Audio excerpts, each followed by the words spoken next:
y. All right, here's the rules. Now, I printed these out for you in case you didn't remember them. You covered these in Algebra 1 or Algebra 2 or both courses, but if you have the nth root of a real number, m is an integer, a to the 1 over n, this is how you express your roots. The n is the denominator, and the n goes in the index of your root. So this is going to be the nth root of a. A to the m over n is the nth root of a to the m. So the m is the power, or you could put the m this way. You can write it either way there. If m is negative, a cannot equal 0. That goes without saying. So there we go. Properties of rational exponents. We need to know when we add and subtract and multiply and divide these guys. So if I have a to the m times a to the n, I would add the two exponents together. Here's an example. 8 to the 1/3 times 8 to the 2/3. I add the powers together. 1/3 plus 2/3 gives me 8 to the 1st, or just plain old 8. When you raise power to a power, that's when you multiply. So it would be a to the m times n. Here's an example. 5 to the 1/2 raised to the 4th power. I'd multiply the 1/2 times the 4 to get 5 squared, which is 25. When you have this one, ab to the m, this is the one a lot of people mess up on. You have to raise both the a to the m and the b to the m as well. They'll have something like 3x quantity raised to the 2nd power, and everybody puts 3x squared because they forget to square that 3. So here we have 4 times 5 to the 1/2. I distribute it. 4 to the 1/2, 5 to the 1/2, which is 2 times 5 to the 1/2. These cannot be multiplied because this guy's to a power. Okay, if I have a negative exponent, 1 over a to the m. So this is when it changes position in the fraction. For example, if I have a fraction a over b to the -1, I just have to flip that fraction around, and that's equivalent. So if I have 9 to the -1/2, this is 1 over 9 to the 1/2. When you have a division problem, or a quotient, or a fraction, a to the m over a to the n, you can subtract them. Now notice that the bases have to be the same. So you have a and a, and so on. If I have a fraction raised to a power, that's just going to be a to the m over b to the m. We already kind of did that with the radicals where we split those apart. These are the key concepts, and these are the rules that we use to simplify radical expressions. So let's take a look at this one. They're wanting you to convert to exponential form. So we're going to make these rational numbers. Remember, the index on your radical goes underneath the fraction. So this is going to be x to the 2/5, 2 over 5, and x to the 3/5, 3 over 5. 5 is the index, and 2 are the power, and 3 is a power. So that's all there is to it.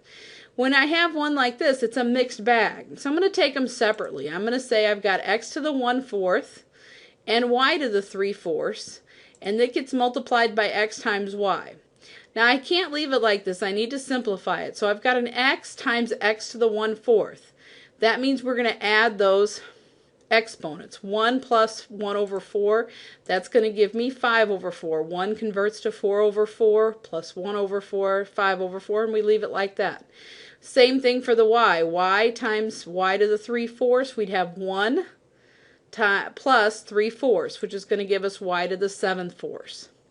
Going the other way, converting to a radical form, remember the 3 is the index on our radical. So we're going to have the cube root of x squared for this guy and the cube root of y for this guy. I can put those both under a cube root. So it'd be the cube root of x squared y, and that's it.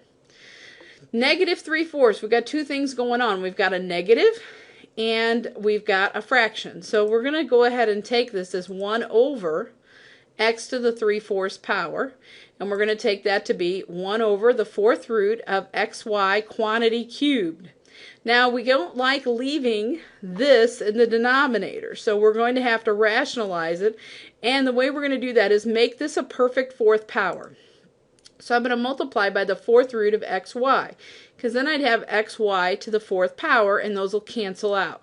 So I multiply the top and bottom by that, and I end up with the 4th root of xy over xy. Bada boom, bada bing.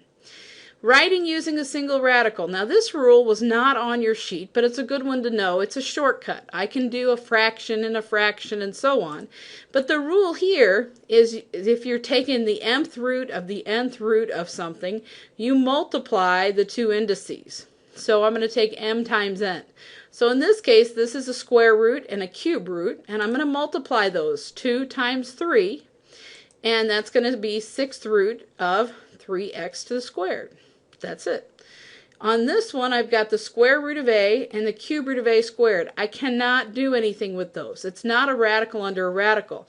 So what you have to do is actually convert those to rational exponents and add up the fractions. So we're going to have a to the 1/2, and this is 2 over 3, so a to the 2/3.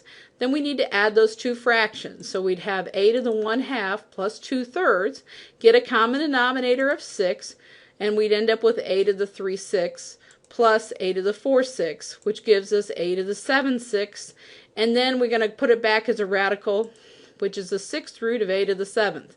But if you notice, this guy's bigger, so we can bring 1a to the outside. So 7 divided by 6 is 1 with 1 left over. So this is a times the 6th root of a. Number 15, we're writing as a single radical. Here again, we're going to go ahead and convert to rational exponents. So it's a to the 4/7 over a to the 3/5. If you remember your rule, you subtract the exponents. So we're going to have a to the 4/7 minus 3/5 and get a common denominator of 35. So we'd have a to the 20 over 35 minus a to the 21 over 35. We end up with a to the negative 1 over 35. They want it as a radical. It's going to be 1 over a to the 1 over 35, and that's going to be 1 over the 35th root of a. If you want to be good overachievers, what we're going to do is we're going to make this a perfect 35th root. So we're going to take the 35th root of a to the 34th and multiply it by the top and bottom. So our final answer is going to be the 35th root of a to the 34th, all divided by a. Isn't this going to be fun? We've got radicals and to the 1/2. Remember, your rule is power to a power is you multiply. So we're going to take 2 times 1/2 and 4 times 1/2. So we're going to have x to the 2 times 1/2, y to the 4 times 1/2. That's just going to be x, y squared. You're done. It's raised to the 6th power, so we're going to multiply 6 times 1/2 there and 6 times 2/3 there. So we're going to have 1/2 times 6, 2/3 times 6. That's going to be x cubed over y to the 4th. Okay, so if we're looking at this number 18, trying to simplify, just break it apart and take it a little bit. So I'm going to take the square root of 16, which is 4. The square root of y to the 8th is y to the 4th, and the square root of z to the negative 2 is z to the negative 1. So we'd have to put z down below. He was in the wrong spot. When you're doing these, I've got a subtraction problem. The only way you can subtract square roots is if there's the same square root. If I simplify this guy, 175 is 25 times 7. So I'm going to split that apart. Square root of 175 becomes square root of 25 times the square root of 7, minus 4 times the square root of 4 times the square root of 7. Now these are a different color blue. I hope you notice the color coordination. 2 times 5 times 7. And this is going to be 4 times 2 times 7. Square root of 25 is 5. Square root of 4 is 2. And then when we simplify, we get 10 square roots of 7 minus 8 square roots of 7. This is the only time you can add or subtract square roots. You have the square root of 7 here and here. So 10 minus 8 is 2. So this becomes 2 square root of 7. Number 20. Square root of 18. We're going to split that apart as 9 times 2 because 9 is a perfect square, and square root of 9 is 3. So we're going to have 3, bring the x to the outside because square root of x squared is just x. And we're going to have a 2y left inside. On this guy, we're going to take one of the y squares out to the outside, so we'd end up with square root of 2y. You can kind of factor these out if you'd like. This would become 3x plus y times the square root of 2y. All right, that was a lot of examples. That was 20 examples to kind of help you learn how to do these radicals and that. Remember to get help in class, and if you were confused about one of the steps on these, please be sure to ask me tomorrow. We'll see you later. Bye.